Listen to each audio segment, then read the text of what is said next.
जय हिंद बच्चों, कैसे हो? उम्मीद करते हैं आप लोग अच्छे होंगे। प्यारे बच्चों, आज का क्लास लेकर फिर आप सबके बीच उपस्थित हो गए हैं।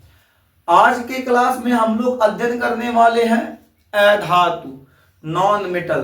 तो मेरे देश के नौजवान, जल्दी से आप लोग कॉपी और पेन ले लीजिए, जल्दी से कॉपी खोल के बैठ जाइए, क्योंकि आज हम लोग एक शानदार जबरदस्त जिंदाबाद टॉपिक अध्ययन करने वाले हैं जिसका नाम है अधातु। इससे पहले धातु को हम लोग अध्ययन कर चुके हैं। आज हम लोग क्या अध्ययन करेंगे? अधातु अध्ययन करेंगे। तो सबसे पहले मुस्कुराते हुए हेडिंग कर लीजिए अधातु। हेडिंग क्या करेंगे? अधातु।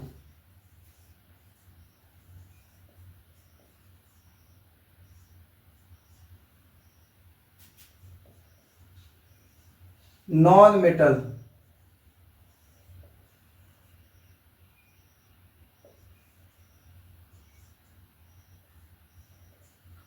अधातु, नॉन मेटल।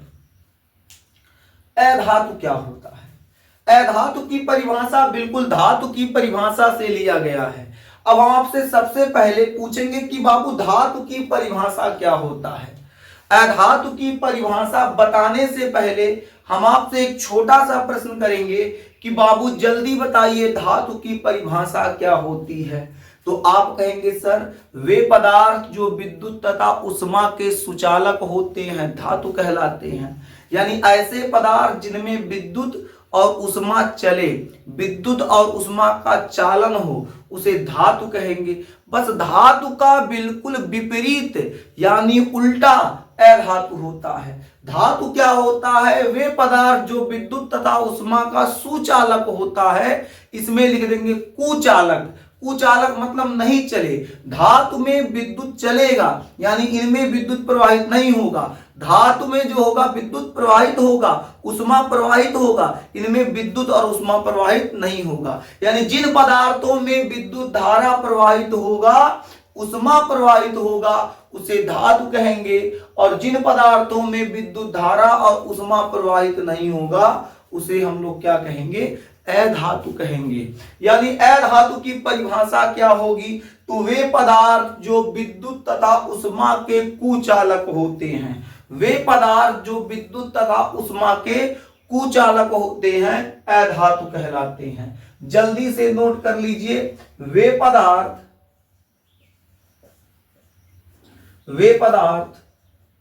जो विद्युत तथा उष्मा के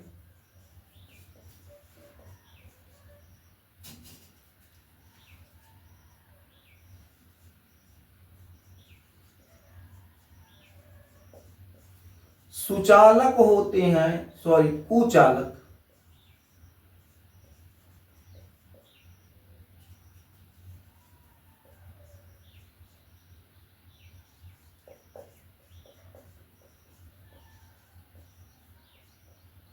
वे पदार्थ जो विद्युत तथा उष्मा के कुचालक होते हैं अधातु कहलाते हैं।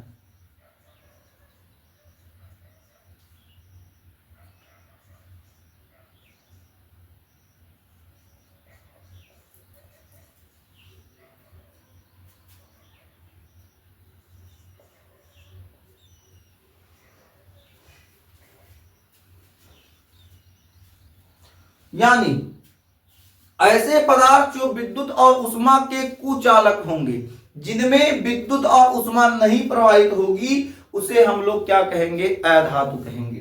अधातु में क्या आ जाएगा बाबू? अधातु में बाबू आ जाएगा सूखी लकड़ी, इसके अलावा प्लास्टिक, रबर। तत्वों की बात करें तो आ जाएगा कार्बन, सल्फर। नोट कर लीजिए, कार्बन, सल्फर,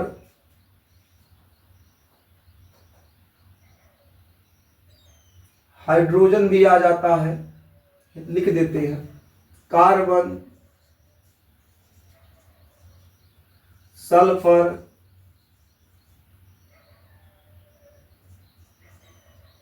हाइड्रोजन,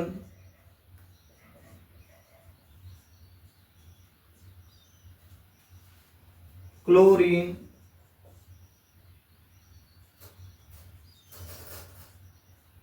आदि।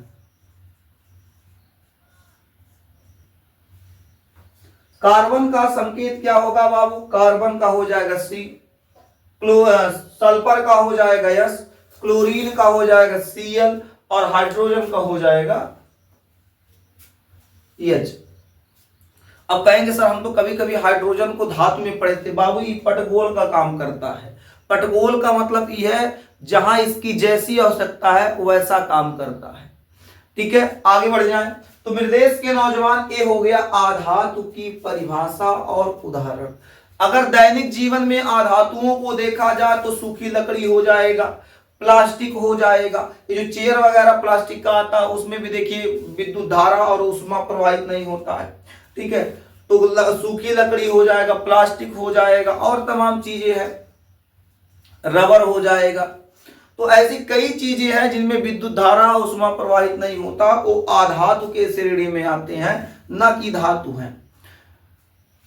अब हम लोग समझते हैं जो ये अधातु हैं इनका भौतिक गुण क्या होगा, फिजिकल प्रॉपर्टीज समझेंगे। Physical properties of non metal, भौतिक गुण। किसका भौतिक गुण? तो बाबू अधातु का। किसका भौतिक गुण? अधातु का। अधातु का भौतिक गुण क्या होगा? सबसे पहला भौतिक गुण इसका आप यही देख चुके हैं परिभाषा में, यानी जो आधातु होगा उसको विद्युत और उष्मा का क्या होगा? कुचालक होगा। यानी पहला भौतिक गुण बाबू यहीं से आपको पता चल गया, ए विद्युत तथा उष्मा के कुचालक होते हैं। ए विद्युत तथा उष्मा के कुचालक होते हैं।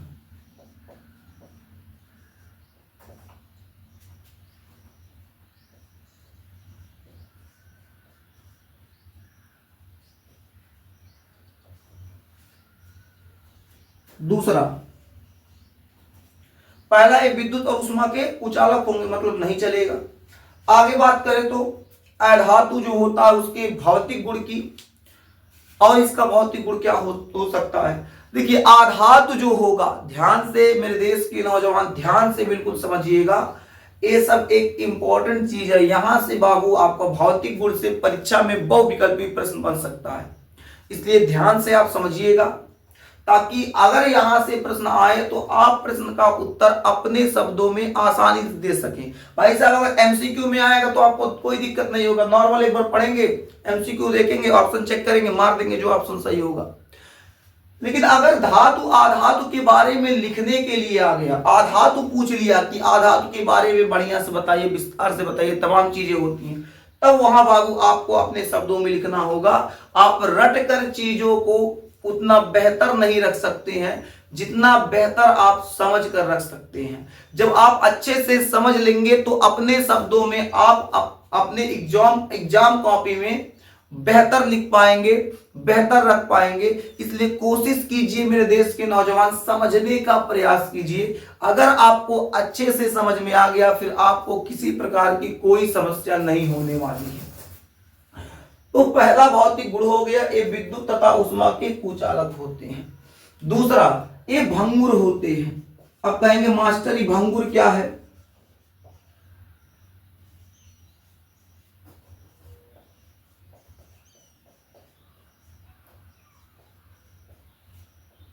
कहेंगे भंगुर क्या है?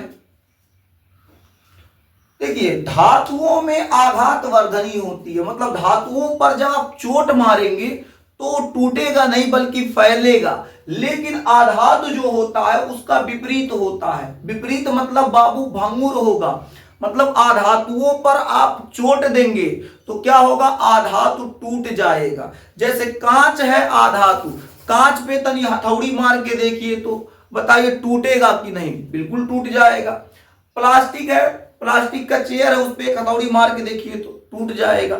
यानी कहने का मतलब क्या है? भंगुर का मतलब भंगुरता क्या होता है उसको समझिए। यानी अगर उस पे चोट दिया जाए तो क्या होगा? टूट जाएगा। यदि उस पे चोट दिया जाए तो क्या होगा? टूट जाएगा। यानी ये भंगुर होते हैं। इसके अलावा क्या होगा, इनमें धात्विक चमक कम होती है, इनमें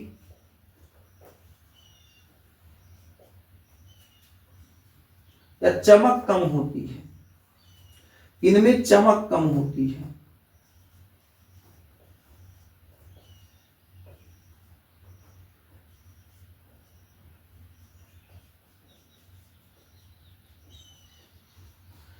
इनमें चमक कम होती है, किससे कम होती है, तो धातु से। धातुओं में बाबू विशेष प्रकार की चमक पाई जाएंगी। आपके घर थरिया होगा, चमका के देख लीजिएगा। तो थरिया एक धातु है, लोटा एक धातु है। तो जब लोटा एक धातु है बाबू, तो उसमें चमक होगा, विशेष चमक होगा। धातुओं की अपेक्षा आधातु कम चमकीले होते हैं, उतना बेहतर नहीं चमकते हैं। लेकिन आधातु में बाबू कुछ अपवाद है जो धातुओं को भी पीछे छोड़ देते हैं चमकने में। अपवाद के स्वरूप याद रखिएगा, हीरा ग्रेफाइट, हीरा ग्रेफाइट। हीरा ग्रेफाइट बाबू ये है आधातु, है तो ये आधातु, लेकिन इनमें जो चमक होती है धातुओं की तुलना के बराबर होती है। जितना चमक धातुओं के पास होता है उससे बेहतर चमक इनके पास होता है। तो बाबू याद रखिएगा, ये आधातु के अपवाद हैं, ये आधातु के क्या हैं, अपवाद हैं। अपवाद का मतलब ये हो जाएगा, अभी आपको बताया गया जो धातु होते हैं, जो अधातु होते हैं उनमें क्या होती है, चमक कम होती है धातु से। लेकिन बाबू ये जो है हीरा ग्रेफाइट, इनमें चमक बेहतर होता है। बेहतर इतना होता है कि इनकी तुलना बाबू धातु से की जा सकती है। यानी ये है तो आधातु, लेकिन चमक इनमें जो होगा धातु के समान होगा या फिर धातु से भी बेहतर होगा। आगे बात करें तो अगले भौतिक गुण की, तो अभी क्या क्या हो चुका है बाबू, ये विद्युत तथा उष्मा के कुचालक होते हैं, ये भंगुर होते हैं। इनमें क्या होता है, इनमें चमक कम होती है। आगे लिखें, इनमें विशेष ध्वनि नहीं होती, इनमें विशेष ध्वनि नहीं होती है।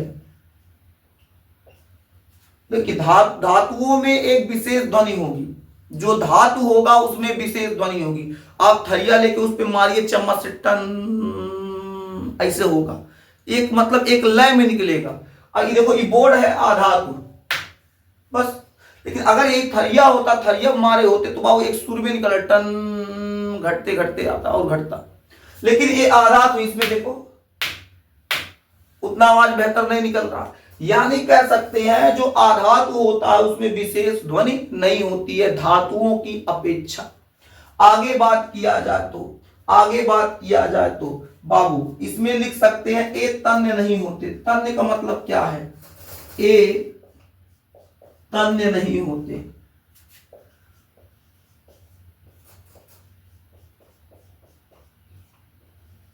ए तन्य नहीं होते हैं। अब कहेंगे तन्य का मतलब का, जब आपको धातु पढ़ाया जा रहा था वहां बताया गया था कि जो धातुएं होती हैं उनको गर्म करके आप धागे के रूप में खींच सकते हैं। बिल्कुल सही बात है। लेकिन बाबू आधातुओं में एक गुण नहीं पाया जाता, यानी आधातुएं जो होती हैं वो तन्य नहीं होती हैं। यानी उन्हें आप गर्म करके धागे के रूप में, लंबा धागे के रूप में नहीं खींच सकते हैं। यानी कह सकते हैं आधातुएं क्या होती हैं, तन्य नहीं होती हैं। तो अभी कितना पॉइंट हो गया, ये विद्युत तथा उष्मा की कुचालक होंगी, ये भंगुर होगा। इनमें क्या होता है, इनमें चमक जो होता है कम होगा, इनमें विशेष ध्वनि होगा, विशेष ध्वनि नहीं पाया जाएगा, ये तन्य नहीं होती है। ठीक है मेरे देश के नौजवान, उम्मीद करते हैं कि आप भौतिक गुण अच्छे से समझ गए होंगे। अगर आपको भौतिक गुण मेरे देश के अच्छे बच्चे अच्छे से समझ में आ गया, अगर आप भौतिक गुण बेहतर समझ चुके हैं, तो अब आप लोग समझिए रासायनिक गुण। रासायनिक गुण में क्या है, ये जो अधातु है आधातुओं का रासायनिक गुण समझने का प्रयास कीजिए। रासायनिक गुण chemical properties of non metal.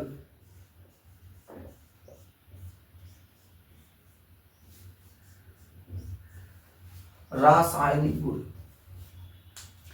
यानी जो आधातु है अलग अलग पदार्थों के साथ क्रिया करके, अधातु अलग अलग पदार्थों के साथ क्रिया करके अलग अलग उत्पाद बनाता है। अब कौन कौन सा उत्पाद बनाता है ये भी देखिए। यानी कहने का मतलब क्या है, जो आधातु होता है अलग अलग पदार्थों के साथ क्रिया करके अलग अलग उत्पाद देता है। जैसे रासायनिक गुण में देखते हैं, जो अधातु होता है सबसे पहले इसकी क्रिया किससे करा दे, आधातु की क्रिया। अधातु की क्रिया हम लोग सबसे पहले ऑक्सीजन से कराते हैं।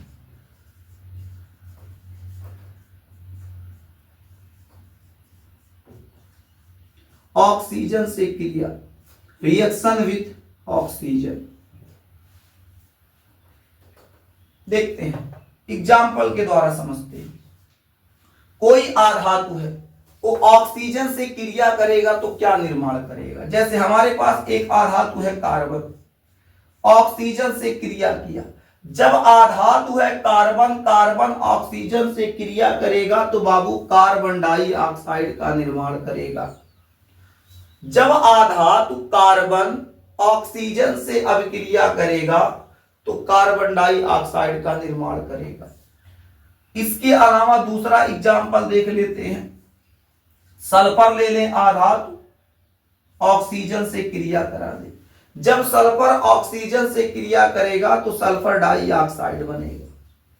यानी हम लोग कह सकते हैं, क्या कह सकते हैं, आधातु ऑक्सीजन से क्रिया के उपरांत, आधातु ऑक्सीजन से क्रिया के उपरांत अधात्विक ऑक्साइड का निर्माण करता है।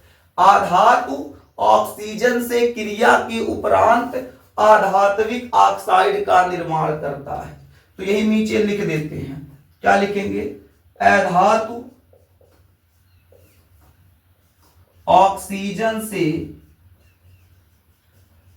क्रिया के उपरांत, अधातु ऑक्सीजन से क्रिया के उपरांत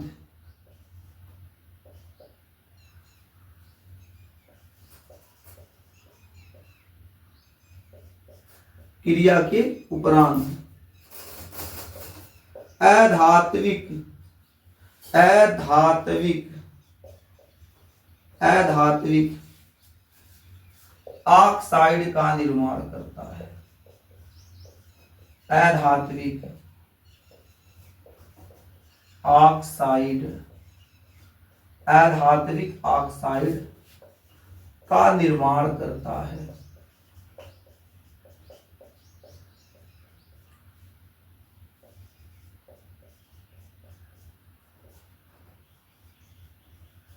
अधात्विक ऑक्साइड का निर्माण करता है।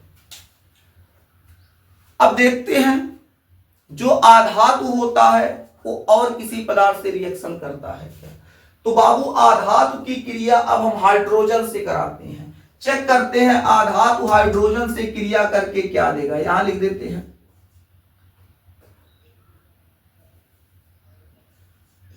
हाइड्रोजन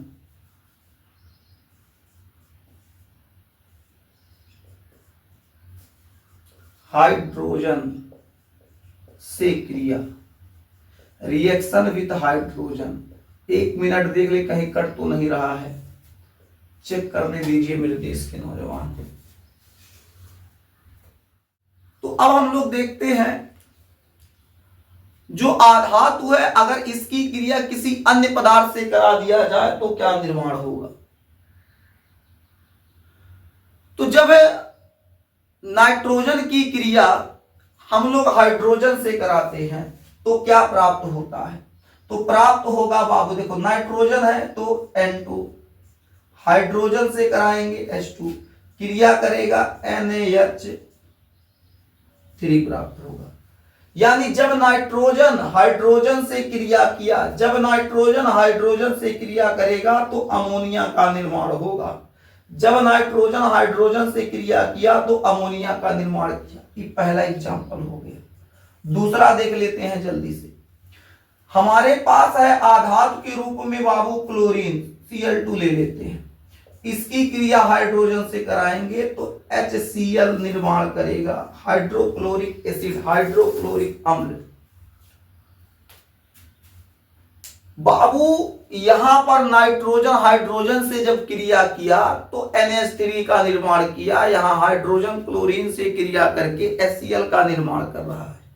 यानी हम लोग कह सकते हैं बाबू ये क्या है कि जो अभिक्रिया कर रहा है वास्तव में यहां क्या हो रहा है, यहां पर एक बॉन्ड बन रहा है, यहां पर एक बंध बन रहा है मेरे देश के अच्छे बच्चे। एक मिनट, हाँ तो ये बताया जा रहा था, ये जो नाइट्रोजन है हाइड्रोजन से क्रिया करके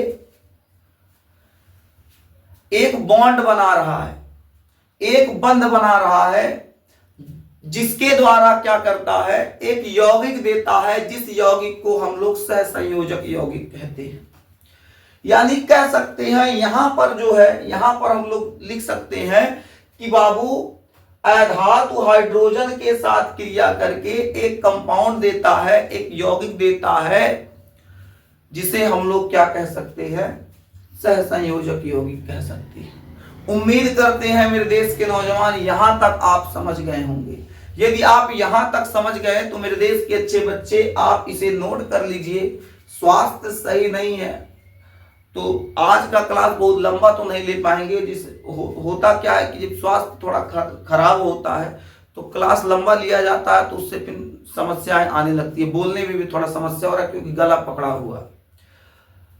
तो इसलिए मेरे देश के नौजवान आज का क्लास यहीं छोड़ते हैं, आज का क्लास यहीं समाप्त करते हैं। फिर मिलेंगे आपसे अगले क्लास में, तब तक के लिए जय हिंद। स्वस्थ रहिए, मस्त रहिए, पढ़ाई अच्छे से करते रहिए।